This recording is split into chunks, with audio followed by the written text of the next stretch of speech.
Selamat datang di zona horor, tempat di mana kegelapan memiliki cerita dan ketakutan menjadi kenyataan. Siapkan dirimu, karena di sini malam tidak pernah tenang.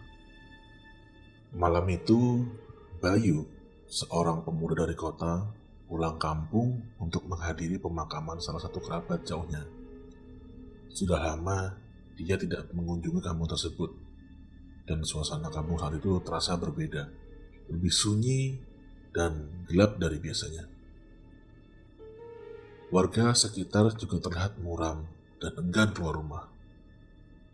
Bayu berpikir itu karena rasa duka, namun ada sesuatu yang lebih mencekam. Setelah pemakaman selesai, Bayu memutuskan untuk berjalan-jalan malam sambil mengenang masa kecilnya. Ia berjalan melewati sawah, menuju sebuah jalan setapak kecil yang biasa ia lalui saat kecil. Namun kali ini, suasana di sana begitu sunyi, hingga terdengar suara serangga malam yang mengiringi langkah kakinya. Tiba-tiba, bau mencium bau busuk yang sangat menusuk hidung. Ia terhenti mencari sumber bau tersebut. Saat itulah ia mendengar suara berdesir dari balik pohon pisang di dekatnya. Jantung Bayu makin berdetak kencang. Suara itu semakin dekat, membuat bulu kuduknya berdiri. Bayu melihat ke sekeliling, namun tidak ada siapapun. Ia mencoba melanjutkan langkahnya, namun tiba-tiba terdengar suara tawa kecil, lirih, yang membuat tubuhnya langsung kaku. Di balik bayangan pohon, sama-sama muncul sosok putih. Tubuh yang terbungkus kain kafan, dengan mata kosong yang menatap lurus ke arahnya. Itulah pocong. Tubuhnya melompat-lompat mendekati ke arah Bayu.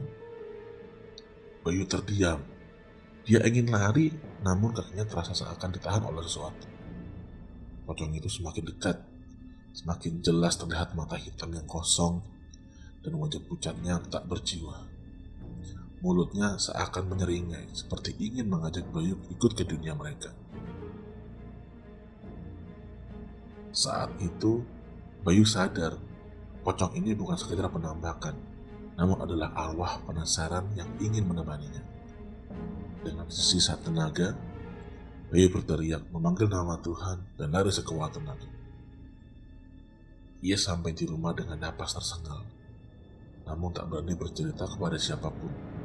Hingga akhirnya, keesokan harinya ia mendengar dari tetangga bahwa di jalan setapak yang sama, beberapa tahun lalu, seorang pemuda hilang tanpa jejak setelah melihat pocong. Jadi, bagaimana pendapat kalian tentang kisah ini? Apakah itu hanya halusinasi Bayu? Atau memang ada arwah penasaran di kampung tersebut?